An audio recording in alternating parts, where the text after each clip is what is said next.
क्या है आध्यात्म? दर्शन, चिंतन धारा, विद्या या संस्कृति की परंपरागत विरासत। आध्यात्म दर्शन यानी जीवन का शाश्वत सत्य। मानव जीवन से जुड़े शाश्वत सत्यों को जानिए और समझिए उपासक डॉक्टर सोहन राज तातेड़ से हमारे खास कार्यक्रम आत्मविज्ञान में। आत्मविज्ञान यानी सही दृष्टि, सही सोच। भाई और बहनों, मातृशक्ति को नमन। स्टूडियो में आपका हार्दिक स्वागत, अभिनंदन, सत्कार है। आत्मविज्ञान साइंस ऑफ द सोल कार्यक्रम के अंतर्गत हम आपको सही दृष्टि, सही सोच, राइट विजन, राइट थिंकिंग के तहत आपकी जो नकारात्मक सोच है उसको सकारात्मक में बदलते हैं। आपकी जो सोच गलत दिशा में जा रही है उसको सही दिशा में करते हैं। ये दृष्टि विज्ञान है। हम केवल दृष्टि को बदलते हैं, क्योंकि जैसी दृष्टि वैसी सृष्टि। हम केवल दिशा को बदलते हैं। दिशा बदल दो, दशा बदल जाएगी। हम केवल नज़र को बदलते हैं। नज़र को बदल दो, नज़रिया बदल जाएगा। ये सारा हर कार्य हम अलग अलग एपिसोड्स के माध्यम से करते हैं। तो आज हम एक बहुत सुंदर एपिसोड लेकर के आपके सामने हाजिर हो रहे हैं। आज का हमारा एपिसोड है भीतर का सच।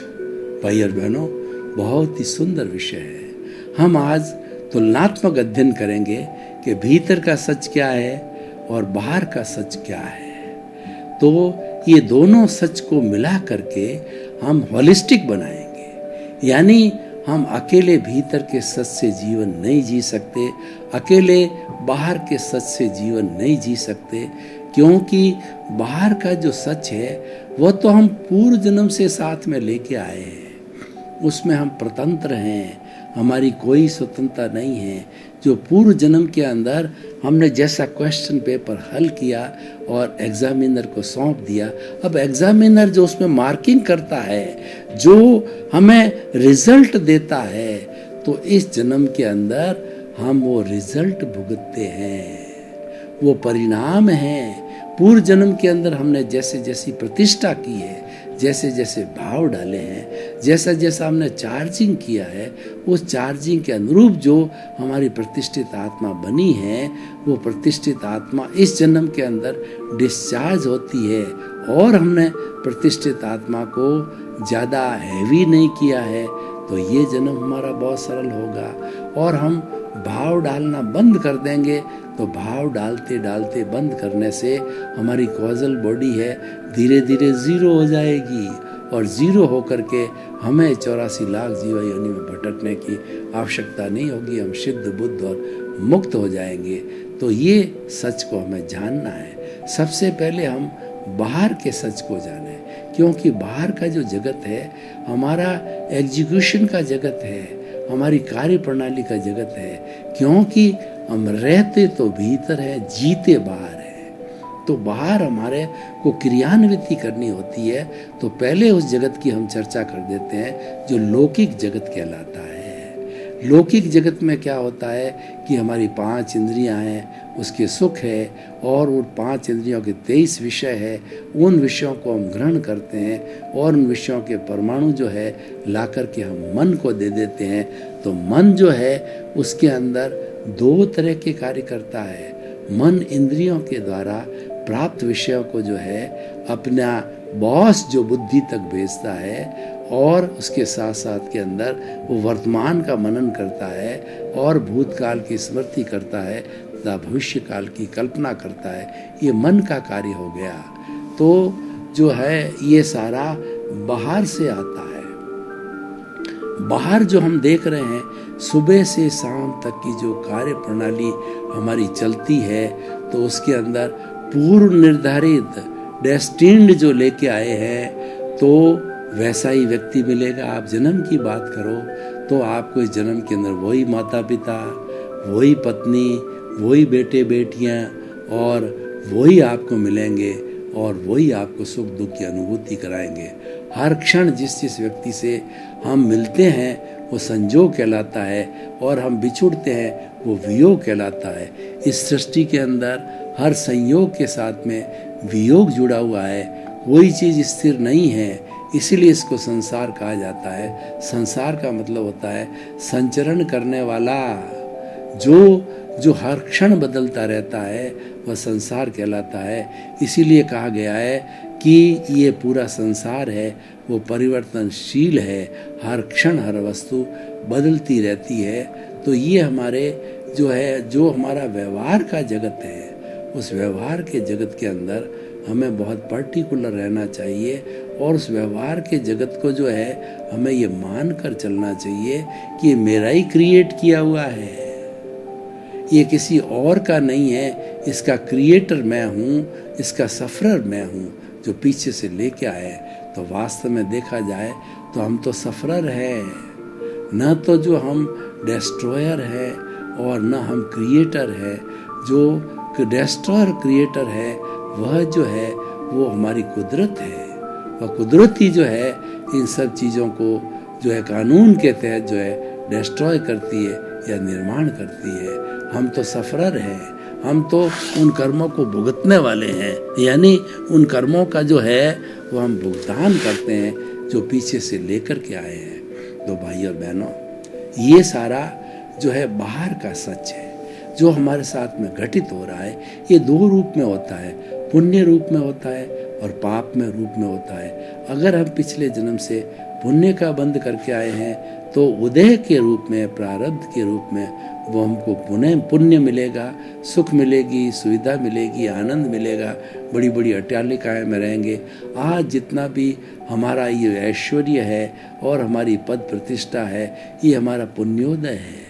और दूसरा पक्ष देखें तो पापोदय होता, झुकी झोंपड़ियों को देखिए, उन झुकी झोंपड़ियों का जो वर्तमान का जीवन का अवलोकन कीजिए, आपको पता पड़ेगा कि झुकी झोंपड़ी के अंदर उनके बराबर बैठने की जगह ही नहीं है, सोने की जगह ही नहीं है, सर्दी गर्मी के लिए कपड़े नहीं हैं और उसके साथ साथ के अंदर उनको जो है वो 2 जून की रोटी भी बराबर नहीं मिल रही है, बीमार हैं, उनके बीच में कलह है। बोले ये नारकीय जीवन जो हम देख रहे हैं, ये रहन बसेरे का जीवन, ये फुटपाथ का जीवन, ये झुग्गी झोंपड़ी का जीवन है, ये सब पापोदय का जीवन है।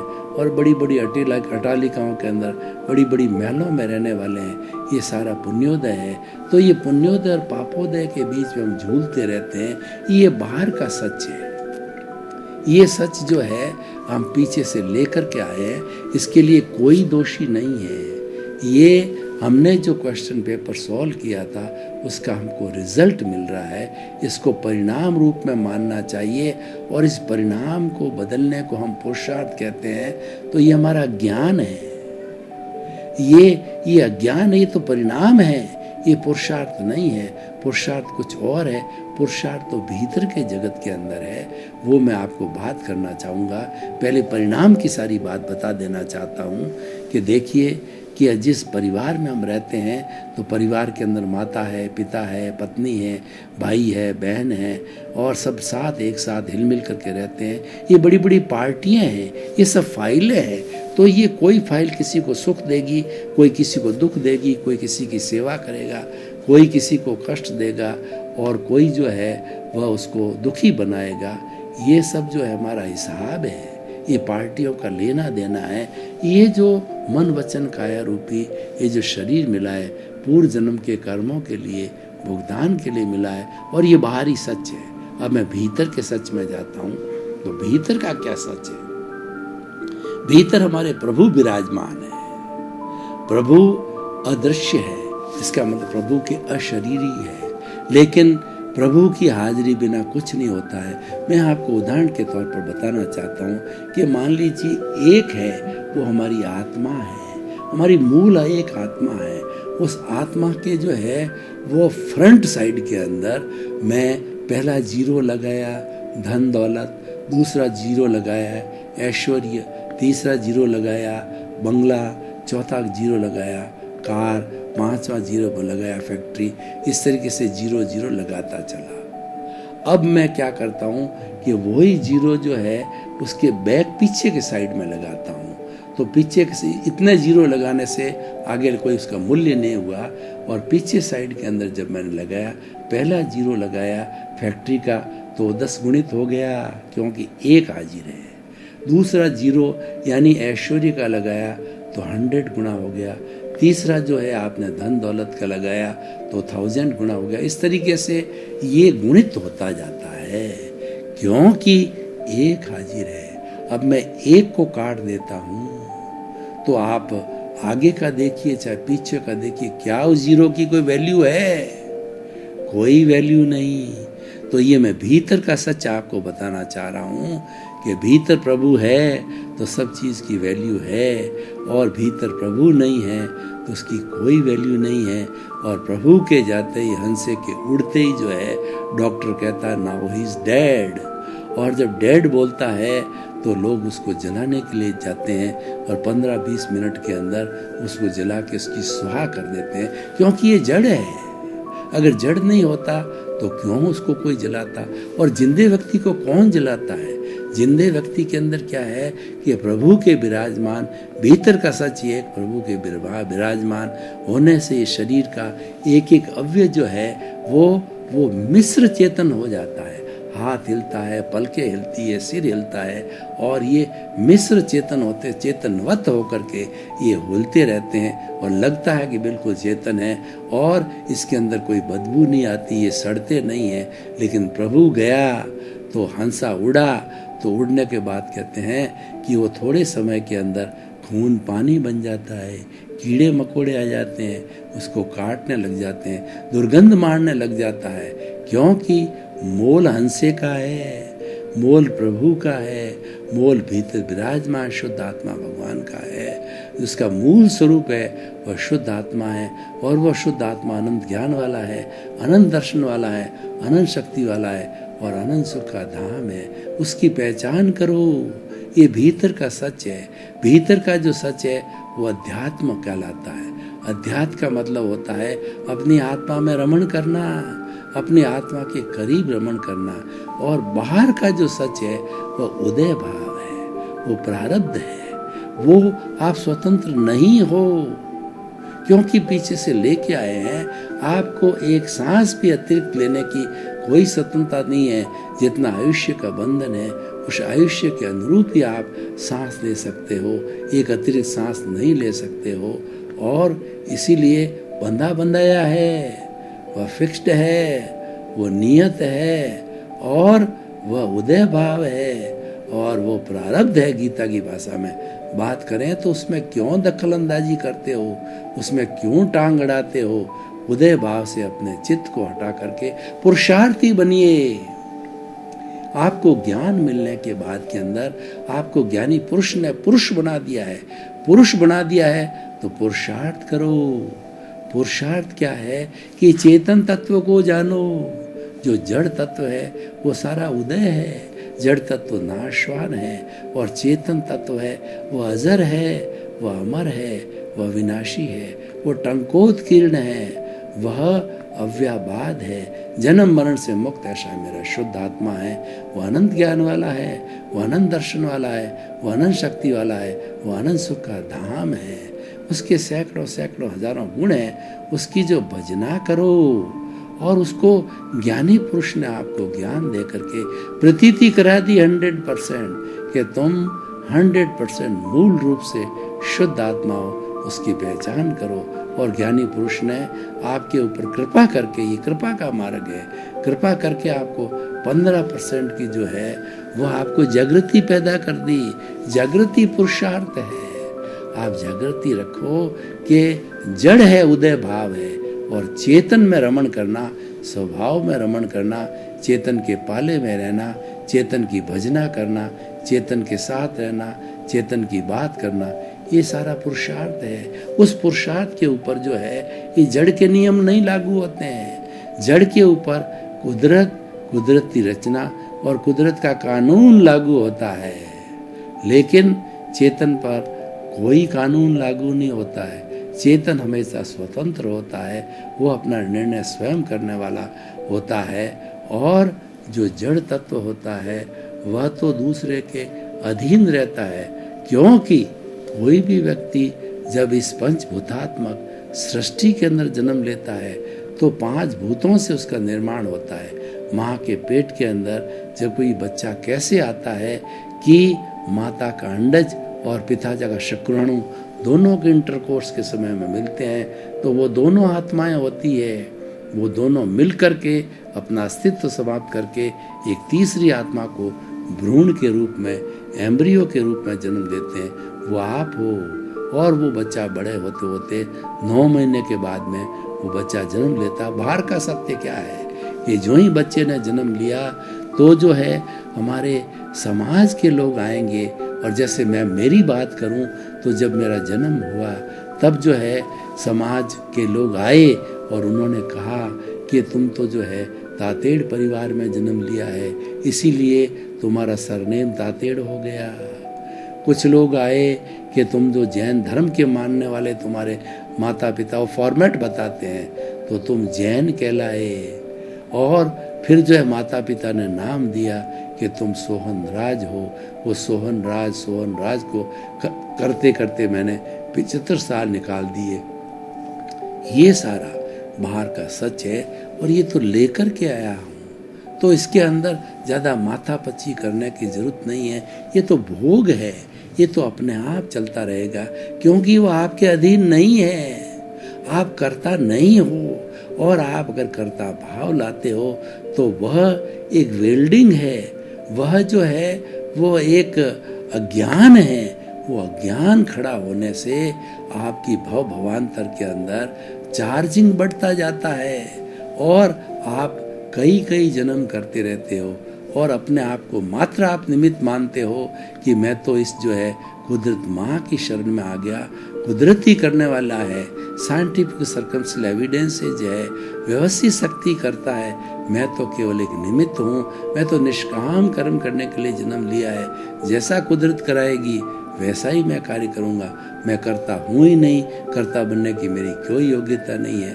तो आप वास्तव में भीतर का सच आपको टच होने लग जाता है। जितना ऑनरशिप और डूअरशिप समाप्त होती है, इसका मतलब भीतर से आपको संस्कार मिल रहे हैं और वो संस्कार जो है वो बाहर फलीभूत हो रहे हैं। ये पुरुषार्थ है।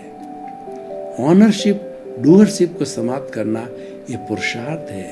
प्रज्ञा के जगत में जाना ये पुरुषार्थ है। हमको ज्ञानी पुरुष की महती कृपा से जब ज्ञान मिल जाता है तो ज्ञान मिलने के बाद में हमारी अक्रिया जो आत्मा है, वो अक्रिय आत्मा कुछ नहीं करती, वो तो अशरीरी है, वो तो निष्क्रिय है, लेकिन उसकी भाव सत्ता प्रज्ञा हाजिर हो जाती है ज्ञान के बाद में। और प्रज्ञा हर वक्त हमको मॉनिटर करती है, हमको सचेत करती रहती है। और प्रज्ञा ही प्रतिष्ठित आत्मा के द्वारा ये जो है वह ज्ञाता दृष्टा बनती है प्रज्ञा, और उसको ज्ञाता दृष्टा के रूप में देखने वाली होती है, वह हमारी प्रतिष्ठित आत्मा होती है। तो प्रतिष्ठित आत्मा का एक छोर तो हो गया प्रज्ञा का, दूसरा छोर हो गया अज्ञा का।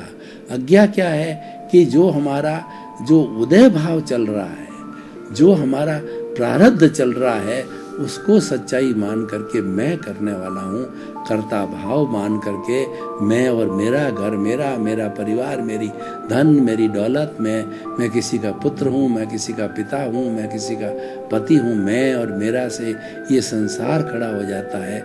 और उसके साथ इसका मतलब हम जुड़ गए, तो उसके साथ जुड़ते ही हमारे नए नए भाव पड़ते रहते हैं। और नए नए वो भाव जो है, एक भाव पड़ता है तो हमारा कॉज कहलाता है। सृष्टि का नियम है कि बिना कारण के कोई कार्य नहीं होता है। जब तक कॉज नहीं पड़ेंगे, कॉजल बॉडी नहीं बनेगी, तब तक आपका दूसरा जन्म नहीं होगा। इसीलिए कहा गया है कि भाव सुधारो, भाव सुधारो, भाव सुधरेगा, भाव बिगाड़ो, भाव बिगड़ेगा। यानी हमें कॉजेज डालने, बंद करने, ये पुरुषार्थ है। और ये प्रज्ञा बराबर सचेत कराती है। और ये कॉज कैसे पड़ेंगे? जो चल रहा है, जो फिल्म चल रही है जीवन की, हम साथ में लेके जा रहे हैं, उसको ज्ञाता दृष्टा भाव से देखना। ये अलग है, मैं अलग हूँ। हम और ये जो सोहन राज दोनों पड़ोसी है। ये सोहन राज तो जो है ये हमारा जो तेजस केंद्र है उस पर रहता है, और मैं तो जो पिनियल ग्रंथि है जहाँ पे आत्मा का निवास बताया जाता है, दोनों भ्रकुटियों के बीच जो दर्शन केंद्र है, आज्ञा चक्र है, वहाँ पर पिनियल ग्रंथि का जो है स्थान बताया जाता है। हमें चिंतन करना चाहिए, मेरा निवास यहाँ है और मेरे साथ के अंदर प्रज्ञा रहती है, मेरे साथ में संवर रहता है, मेरे साथ में समता है, मेरे साथ में 5 आज्ञा है, और हम बड़े आनंद के साथ रहते हैं। हम ज्ञाता दृष्टा हैं, हम तो मात्र जानने वाले, देखने वाले। क्या देखने वाले हैं कि ये सोहन राज रूपी पुतला, मन वचन काया रूपी पुतला क्या कर रहा है, कहाँ जा रहा है, क्या खा रहा है, क्या बोल रहा है, उसको मात्र जानना और देखना हमारी ड्यूटी है। इसके अतिरिक्त हम कुछ कर भी नहीं सकते हैं। और प्रज्ञा, इसको अज्ञा बोलते हैं, और ये चार्जिंग चलता रहता है। तो दूसरा छोर अज्ञा का है। अज्ञा को जो हम प्रेरणा देती है प्रज्ञा कि भाई ऐसा नहीं करना चाहिए, तू तो ज्ञानी पुरुष है, मनुष्य जीवन दुर्लभ बिना है, तुम इस चक्कर को छोड़, तू तो अपने स्वभाव में रमण कर, तेरा स्वभाव आनंद का स्वभाव है, ज्ञाता दृष्टा भाव का स्वभाव जो स्वभाव है। हर एक को देखते रहो, जानते रहो, उसके साथ अटैच मत हो। अटैच का मतलब है राग द्वेष खड़ा होना। राग द्वेष का मतलब है कि नए भाव डालना। जैसे हम भाव डालते हैं, जैसे हमारे कॉजेज बढ़ते हैं, कर्म बीज बढ़ जाते हैं, अगले जन्म में जाकर के वही कर्म बीज है द्रव्य कर्म के रूप में बनते हैं। 8 कर्म और 148 प्रकृतियों के रूप में बनते हैं, और फिर वो उसका डिस्चार्ज चलता रहेगा। चार्ज डिस्चार्ज, चार्ज डिस्चार्ज, ये चलता रहता है। हमें चार्ज को रोकना है। हमने सिर्फ ज्ञाता दृष्टा भाव में रहेंगे तो हमारा चार्जिंग धीरे धीरे धीरे अभ्यास से जो है वो समाप्त हो जाएगा। हम सिर्फ पुरुषार्थ करेंगे ज्ञाता दृष्टा भाव में। ये भीतर का सच है। मैंने आपको भाई और बहनों दोनों सच बताए। भीतर का सच है हमारा पुरुषार्थ है, बाहर का सच है हमारा प्रारब्ध है, हमारा उदय है। वो हम पीछे से, उससे आप बच नहीं सकते। बाहरी सच से आप किसी सूरत में नहीं बच सकते। वो आपका जो है व्यवहार जगत है, और भीतर का सच है वो आपका निश्चय सच है। दोनों एक सिक्के के पहलू हैं। भीतर से बाहर बनता है और बाहर से भीतर बनता है। व्यवहार से जो है हमारा निश्चय बनता है, निश्चय से हमारा व्यवहार बनता है। दोनों को समझना है, और दोनों को समझ करके एक लाइन ऑफ डिमार्केशन बनानी है कि हमें इसको मात्र देखते जाना है। जो मेरी ड्यूटी है, जो पुरुषार्थ है, वो ज्ञाता दृष्टा भाव का पुरुषार्थ है, और 5 आज्ञा का पुरुषार्थ है। हम संक्षेप में आपको 5 आज्ञा भी बता देना चाहते हैं, क्योंकि वो भीतर का सच है। भीतर का सच क्या है कि हम 84 लाख जीवा योनि के किसी भी प्राणी को मान लिया। आपने एक सुंदर युवती को देखा तो आपके भीतर के अंदर रिलेटिव भावना पैदा होनी चाहिए। ये तो हाड़ मांस का पुतला है, और ये केवल इसकी गोरी चमड़ी है। इस चमड़ी को जब हटाया जाए तो इसके भीतर इतनी बदबू आएगी कि आप सहन भी नहीं कर सकोगे। भाई और बहनों, आपका बहुत बहुत धन्यवाद। आप हमारा आत्मविज्ञान कार्यक्रम बराबर देख रहे हो, और आपको देखते रहिए। इसमें जीवन निर्माण के सूत्र मिलेंगे, आपका जीवन अच्छा बनेगा, आप एक अच्छे परिवार के अच्छे सदस्य बनोगे। इसी हिसाब से इसको डिजाइन किया गया है। ये सत्संग है, ये जीवन के अंदर अच्छे अच्छे गुणों को देने की सत्संग है, मूल्यों की सत्संग है। आप इसके साथ जुड़े रहिए और अपने जीवन को लाभान्वित कीजिए। आपके प्रति मंगल भावना। आत्मविज्ञान में आत्मविज्ञान यानी सही दृष्टि, सही सोच।